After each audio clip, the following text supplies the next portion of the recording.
There we go. So this session is now recording, and I'd just like to welcome everyone that's logging in to this introductory webinar to Pathway 2.0.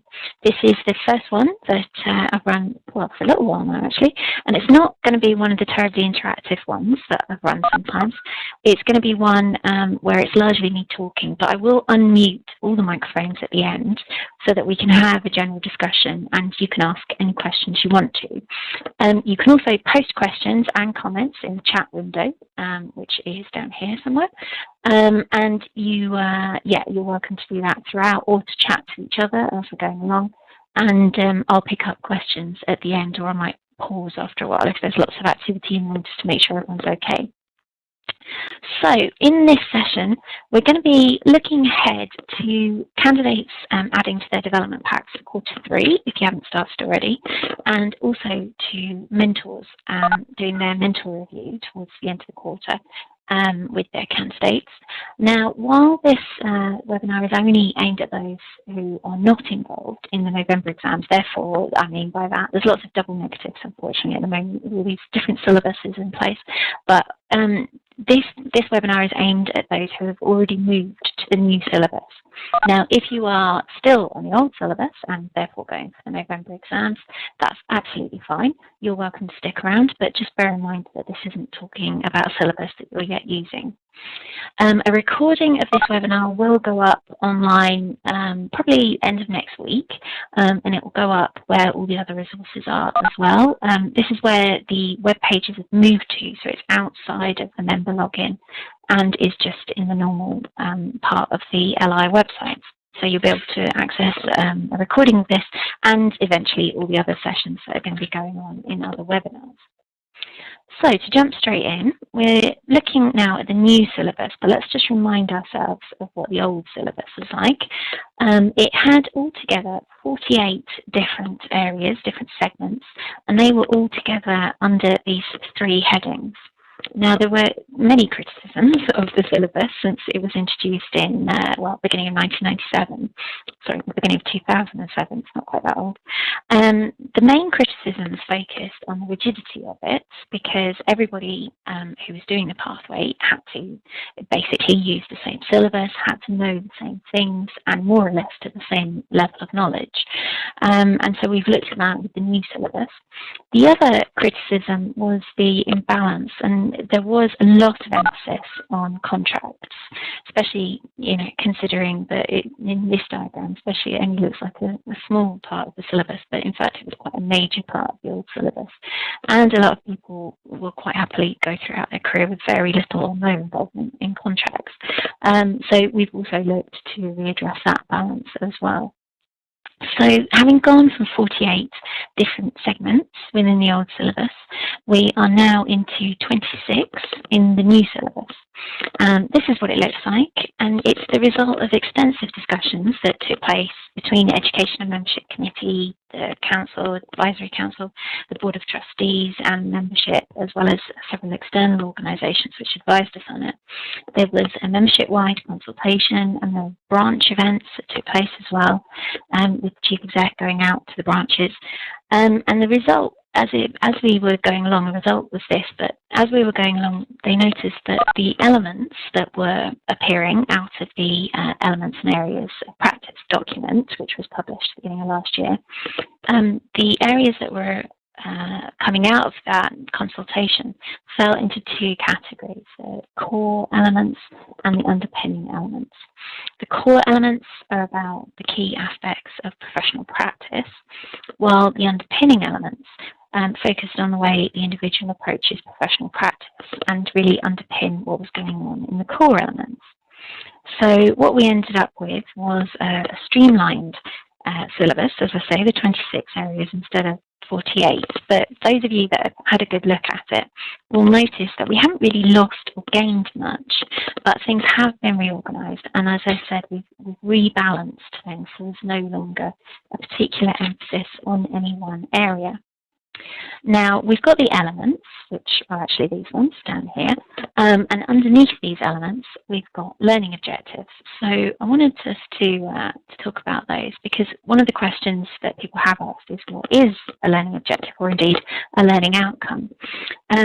Each element is split into between 1 and 7 of these learning outcomes or learning objectives, and rather incorrectly, from an educational point of view, we use the two words pretty much interchangeably at the Landscape Institute. It's not technically correct, but I'm not thinking anyone's going to be worried about it, because no one's really into the kind of educational pedagogy around here. So essentially, a learning objective is what the learner should know. It's what the candidate needs to know in order to have developed their knowledge sufficiently of that area of the syllabus. So let's look at how that, let's just talk about this a little bit more before we look at an example. So it's exactly what the candidate needs to be able to demonstrate that they can do. And it focuses very much on the standard which must be met. And we'll be talking in a moment about the levels and the stages and how those mesh with the syllabus. But it's very clear that it doesn't talk about how the learning should take place. It's not prescriptive at all. And there's also no indication of how quickly someone should achieve a certain level, as really there wasn't with the old syllabus either, but this has been emphasised here.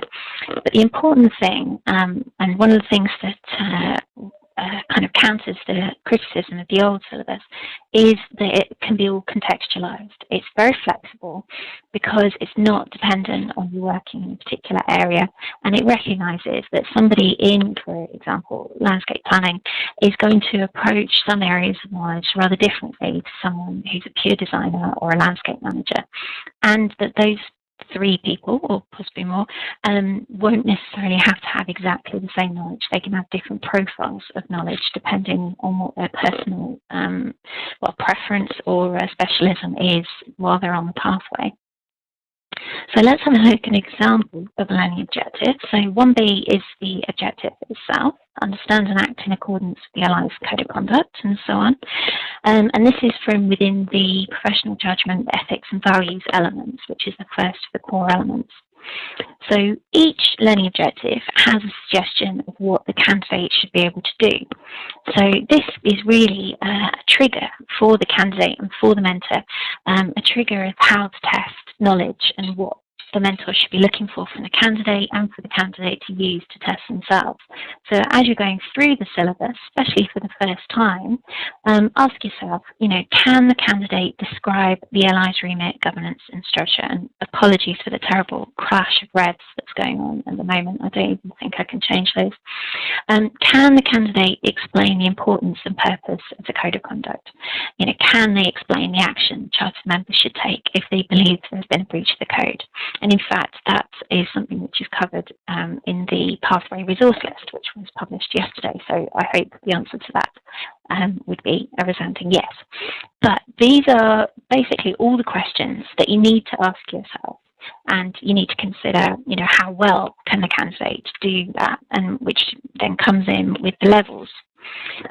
Now, it has been suggested, in fact, by the examiners themselves, that these 4, in this case, suggestions basically could be seen as exam questions. And in a way, yes, they are pretty much the exam questions. But this would be the exam if you were looking for someone with a level, a stage 1 level of knowledge, okay? Because just describing or just explaining, it doesn't contextualize something in the context of your own work. So yes, these are in a way sample exam questions, but in the exam themselves, you wouldn't expect things to be asked in this basic a way, or at least you might expect this as an opening question, but then they're going to be really digging deep into your knowledge to see exactly how well you understand what actions should be taken. And if you had a level 3 in this, they'd be looking for examples of when you'd actually taken that action, just as an example. Although of course we very rarely get breaches of the code of conduct because we have such well-behaved and lovely members. So I was talking about the levels and how these are very relevant to the syllabus itself. Well, the levels have been recalibrated because we had some issues When we did a survey, or at least got feedback on the pathway, people were unhappy with the level of progress because you were just progressing from 0 to 1 to 2 to 3 on the old pathway. Now, we did consider in the Education Membership Committee having levels from 0 to 10, or at one point even more than that, but it was felt that people had a basic understanding of the levels as they existed, but that there was an issue with some mentors who would overmark candidates, and we had examples every exam of candidates coming to the exam with a profile of all threes in their syllabus and failing the exam and going away with feedback that suggested that they were actually all ones or less. And this would happen every time we had the exams, and it wasn't just one or two candidates that this was happening to. So we tried to resolve that in other ways, but eventually it became clear that, it was basically going to need a review of the standards of the stages, to sort that out. So that's what we've done. So the levels have been recalibrated to make smaller and more equal steps and to address this issue of over and under marking, and hopefully to make it a little bit easier for candidates to see that they are progressing from quarter to quarter, although of course you will still find candidates who have done a lot to develop in a particular quarter, but it's not quite enough to push them, say, from a 1 to a 2 or a 2 to a 3. The other thing we did, which is it's an interesting thing. I'll be interested to see how it works out actually, is we've introduced this new level 4. Now, it's very important to recognise that most people will never achieve any level 4s the whole time they're on the pathway. It's going to be extraordinarily rare to achieve a level 4. Most people would have only 1 or 2 level 4s. Most mentors listening in will only have a couple of level 4s. And we'll talk about this more in a moment, about the definition of each of the levels. But certainly, if a candidate is being marked as having more than a tiny number of level 4s, we're talking about 2 or 3 out of 26, then this is going to be triggering me to make phone calls to mentor to discuss with them the definitions of the stages, because it's really extremely unlikely that anybody would achieve a level 4 while on the pathway, and it's going to be rare even after that. So hopefully I've got that emphasis across, because it really is going to be very rare. But before I talk more about level 4s, let's look at the other levels first. And I'm kind of using levels and stages as interchangeably, so just whichever one you prefer, really. So let's move on and look at the levels. We've got 0 and 1 on this slide. Now, 0, pretty, I think most people understand what a 0 level of knowledge is. You've got not enough knowledge to justify level 1. That's one way of looking at it.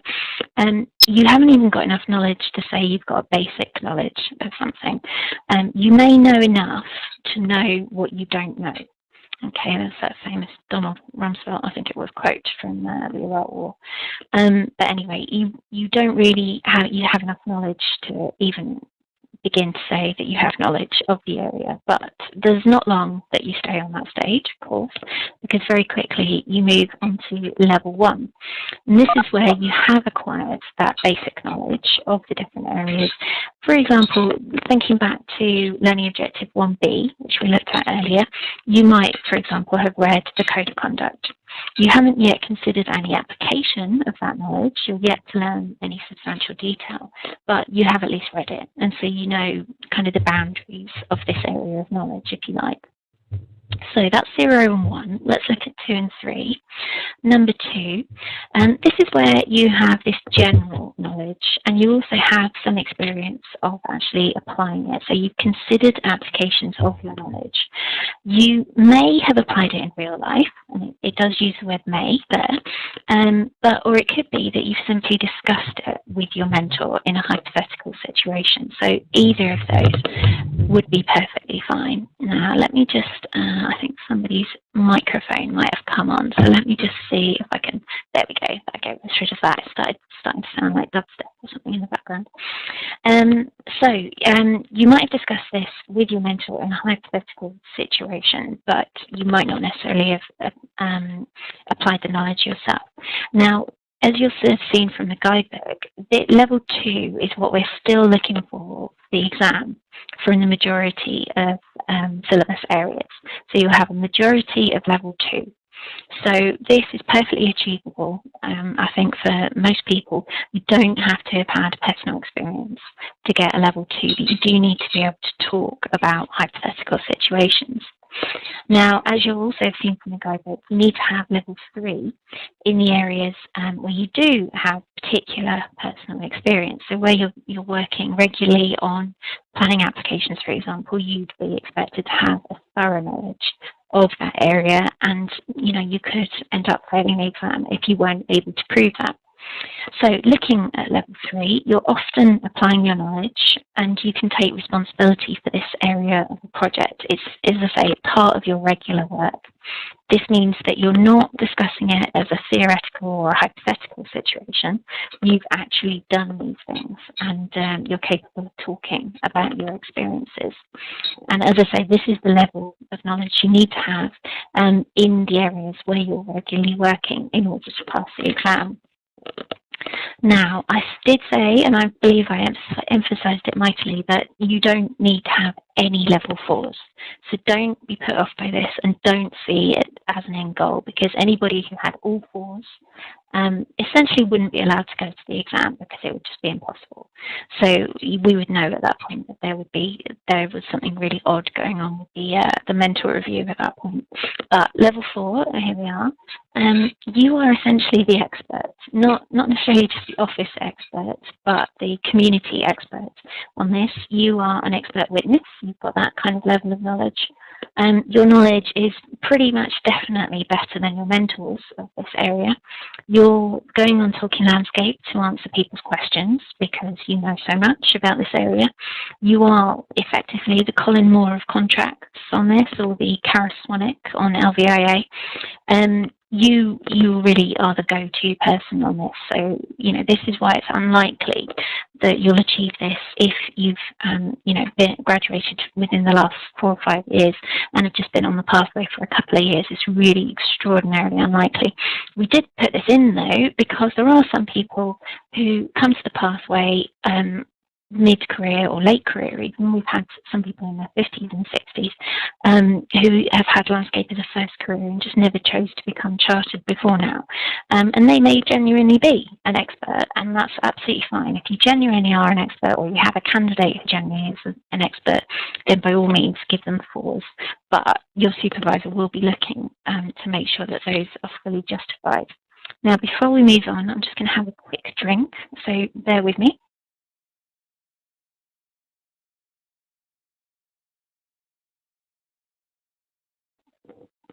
Right then, so moving on, we're going to now look at the syllabus in a bit more detail, because I've been saying that you need to think about the syllabus in the context of the levels, and so now you can start thinking about that as we go through it, and hopefully you've all had a look at it. It is online and in fact has been since 10th of May.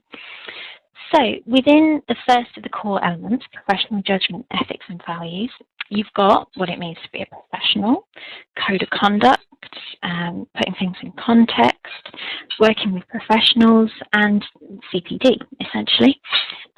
Now, I'm sure that current mentors and current candidates will be familiar with all these topics from the old syllabus. Most of these, I think, were in Section A of the old syllabus. And you'll see as we go along that, in fact, there's very little that's brand new in this syllabus. And in fact, there's not very much that has actually gone from it either.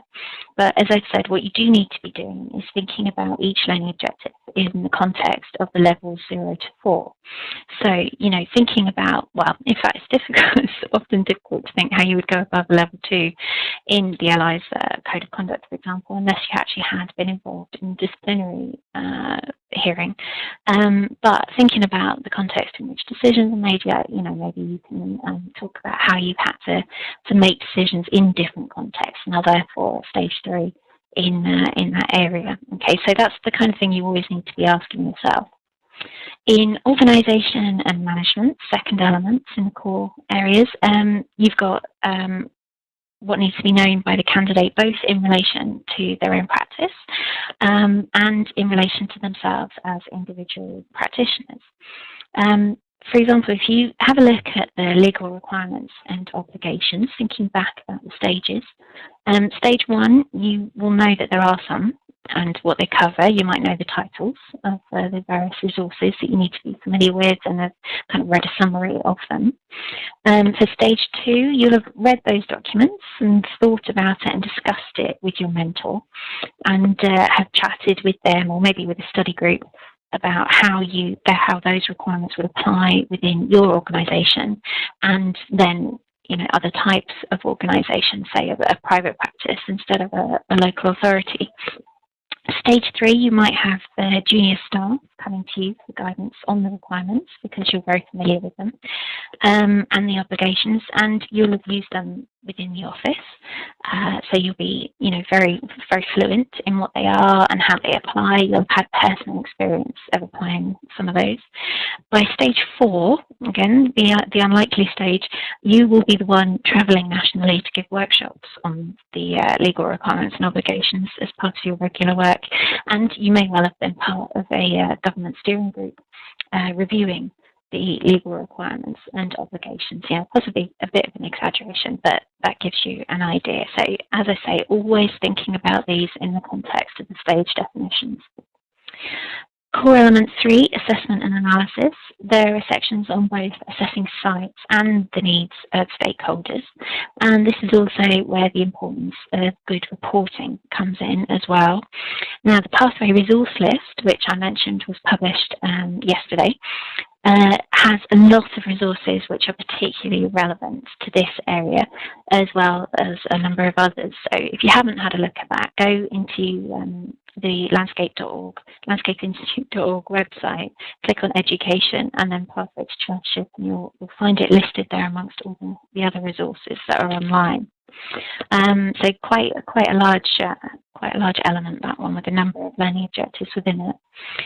Last of the core elements is implementation. And under implementation, we see the first signs of contracts alongside tendering and the control of projects leading to handover.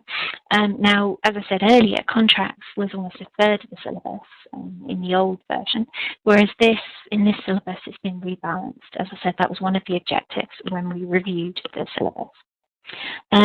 Now again, you need to talk to your mentor and hopefully a study group about what stage 1 to 3 looks like for each of these. Well, these aren't the exact learning objectives in the elements, but you'll need to look at what stage 1 to 3 looks like for each of those learning objectives. Now, these 4 core elements are the ones candidates link their development logs to, and I'll talk about this a bit more in a moment. They're also the ones that the mentor grades the candidates against. The remaining 2 elements are the underpinning elements, and those are the ones where the candidates don't log their development against them, but they should always consider them when they're completing projects, development logs, and also the quarterly statement.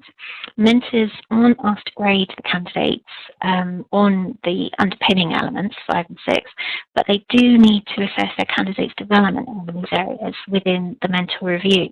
So I'll be looking into this a bit more in a moment, but it's the core elements which you're being directly assessed against, and then it's the underpinning elements which are a kind of underlying assessments need to be in place, and you may be questioned on them separately in the exam, but you're not expected to actually candidates aren't expected to actually log development against them, because they aren't the kind of things that you would have necessarily kind of easily delineated experience of. So the first of the underpinning elements is options and strategies, identifying options and constraints within your area of practice. And that's important, so it is within your own area of practice. So this is where candidates are not going to have identical knowledge profiles, because it will be mainly within their own area. And this is the flexibility that I was talking about before, removing that whole one-size-fits-all attitude. And then the other underpinning element is CPD, which is in the old in the old syllabus, and in exactly the same way, the candidate needs to be aware of the changing environment and have considered how they're going to stay up to date once they have completed the pathway. So that's exactly the same as it was in the previous syllabus. So far we've looked at what a learning objective is, the stage definitions and what they actually mean, and also the different elements in the new syllabus. I'm now going to move on to summarise what the main changes are for candidates and mentors, starting with candidates. So obviously you've got the syllabus has changed and the stage definitions have changed. Okay, those are the two easy ones to spot. And in fact, there's not a huge amount else that has changed. Obviously, the development log has changed. You're no longer, for mentors who might not have seen this, when a candidate goes to add a development log, they fill in the first page, which is basically the dates that the event happened, what kind of activity it was, whether it was solo learning or a work-based experience or something else. They put in what it was that they did and what they got from it, and then they have the opportunity to link it to a project if they want to as well. It's then when they go onto the second page that the big change happens, because obviously rather than linking to the old syllabus, sections A to C, they now link to the new syllabus. But it is only those 4 core elements that they have the opportunity to link to. So you're not being asked to link to elements 5 and 6, the underpinning elements, when you complete a development log. The other thing which has changed is the quarterly statement. At the bottom of the quarterly statement, it always used to cause some confusion that it would say, instead of, as it does now, store quarterly statement, it would say submit. And candidates would think that that was their quarterly submission made when they had submitted the quarterly statement. Now, in order to combat this, I've been doing lots of emails about it to make sure that people know when they've actually submitted and when they haven't. Unfortunately, a lot of people don't read those emails, so I've had this button changed as well, which was actually astonishingly technically difficult. But they've changed it, and hopefully that will now make it clearer when you have actually submitted. So just for reference, you haven't submitted when you store the quarterly statement. You've submitted when you submit the whole development pack and get an email confirming that you have submitted the development pack, in the same way as the mentor gets an email when they submit the mentor review. Okay, so that's a small change at the bottom of the quarterly statement. Now, there are a few other aesthetic changes which candidates and mentors will have seen, not least of which is the link to all the pathway resources, which is now on everybody's dashboard when they log in, and that's something that was requested when I did the resource survey back in April, I think it was, when I asked everyone what they thought of the guidebook and the webinars and so on. Now, the other key changes, this time for mentors, obviously, we've got the syllabus and the stage definitions again. Now, to both groups, candidates and mentors, and indeed supervisors and examiners, I wouldn't underestimate that the time it will take to get used to the new syllabus. It's not something that is just an update of the old one. It's something that will take a little bit of getting used to. So do set aside some time to go through it with your candidate, with your mentor, and indeed, if you're in a study group, also set aside some time to discuss it within your study group. The biggest change for mentors, though, is to the mentor review and effectively the initial review, since they're both very similar. So we'll just have a quick look at the mentor review. This is the top of it. So you've got your first objective, professional judgment, ethics and values up here. And what you'll notice straight away is that you've got new columns for stage 4 here. Otherwise, it's pretty much the same. You will have a section like this for the elements 1, 2, 3, and 4. When you get to 5 and 6, you just have this text box. There's none of this top part with the radio buttons. It's just a text box. And that's where you'll add a more reflective, descriptive statement on how the candidate has developed their knowledge of elements 5 and 6 through the development that they've undergone on elements 1, 2, 3, and 4. Now, one thing to remember is that for the first mentor review that you carry out after the syllabus has changed, so for the vast majority of people, this is the mentor review for Q3, which is due in by the 7th of October. All of these scores last quarter will have been reset to 0. Now, there are several reasons why that happened. Well, actually, there's only one reason why that's happened, and I'll come on to it more in a moment. But it's effectively that we couldn't, the two syllabuses, as I said, the new syllabus isn't just an update of the old syllabus. It is a brand new syllabus. So they don't map across one to the other. So we couldn't guess whether I can't remember what they were now.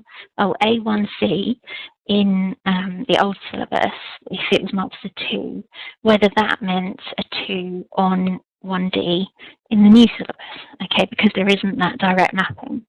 So rather than make a mess of things and not be able to guess who means what, we've reset all of the scores last quarter to 0 for everybody who has moved to the new syllabus. And if you don't choose to submit a mentor review for Q3, then you'll find that that's the case for Q4 or Q1 next year, or whenever it is that a mentor review next happens after the candidate has moved to the new syllabus. Now, of course, your previous mentor review is still accessible, and I've sent out information about how to access the old development packs and the PDFs, so there's no problem about accessing that at all. And you may want to, create your own mapping if you feel that there is one. And some areas will map directly across, but there are some where it all kind of gets a little bit cloud-like, and there is no direct mapping, or you've got, because there were 48 areas on the old syllabus and only 26 on the new, you've got 10 things that go into one area on the new syllabus. So you and your candidate, or you and your mentor, will want to sit down and have a discussion about this, and you will need to set aside extra time for the mentor review for Q3, which is something I've been emphasizing in the emails I've been sending out since April, but I know a lot of people don't have a chance to read those. For one reason or another. Now, I'm just going to have another little drink. Bear with me.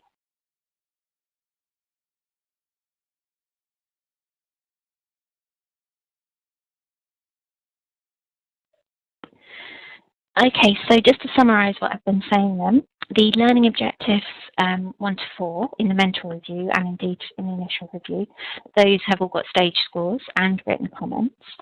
And then the learning objectives, oh, actually, sorry, that should say elements. Right, I must remember to change that. Elements 5 and 6, those are written comments only. The first mentor review on the new syllabus has all the scores last quarter reset to 0. So yes, that's something to think about and plan ahead in advance to make sure you've got time to carry out a mentor review for Q3. So looking ahead, the key points, well, the new syllabus doesn't map to the old syllabus. I think I've probably emphasised that to you all enough by now. It's really important that you have this discussion between the candidates and the mentor, and where the candidates in a study group have that discussion there as well. Just to consider where different areas of the syllabus in the old syllabus, where they kind of pop up in the new syllabus, how the new syllabus makes sense compared to the old syllabus, what experience the candidate has had in the past, which is relevant to the new syllabus. And then it's always useful.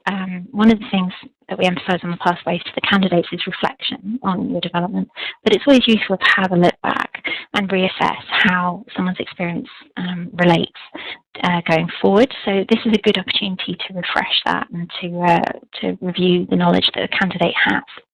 But it does mean that extra time is going to be needed for the mentor review. And lastly, I wanted to urge you to share what you've learned here today with others, because, as I say, there are some people who do not read what gets sent out, and unfortunately they tend to be the ones who are then somewhat distressed when they realise that things have changed. And so in order to avoid that, do feel free to share all this information with anybody you wish to.